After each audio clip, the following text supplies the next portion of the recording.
This is real. Revealed no incriminating client list. There was also no credible evidence found that Epstein blackmailed prominent individuals as part of his actions, or that he was murdered. Again, all of these things were known. It's just that there was a certain part of the internet, and certainly on Twitter, a lot of MAGA believers who... I hate how he's trying to compartmentalize this onto the internet, which is like, it's partially true. I mean, to be fair, he's kind of right. But I do think that he's trying to downplay it as well.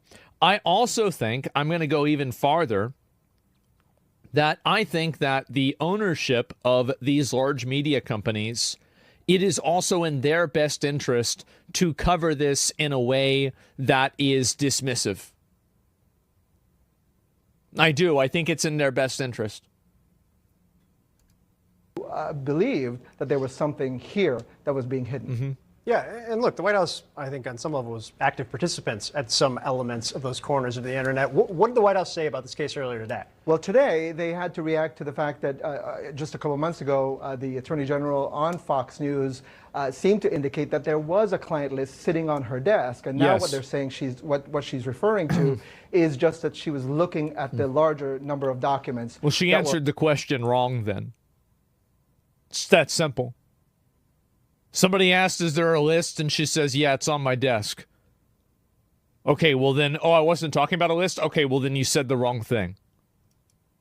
Out there. It's that simple. Again, they held an event at the White House where they brought in all the MAGA influencers to look at these binders, which ended up being documents that had been on the internet and had been available publicly for years. Elliot, before I ask you a question, I want to play that sound that Evan was just talking about. Take a listen. The DOJ may be releasing the list of Jeffrey Epstein's clients? Will that really happen? Right there. It's sitting on my desk right now to review.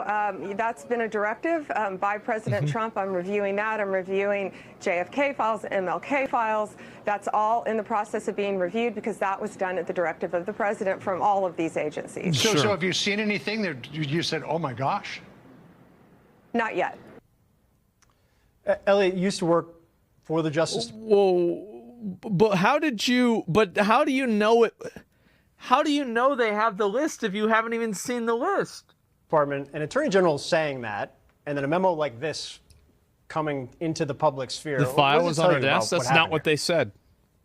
It's embarrassing what happened. It is embarrassing. Phil. Look, the Attorney General, and this is to Evan's point a moment ago, sort of fanned the flames of these truly bonkers, I won't say the full word, conspiracy theories that have been allowed to infiltrate not just American life, but also the government at the highest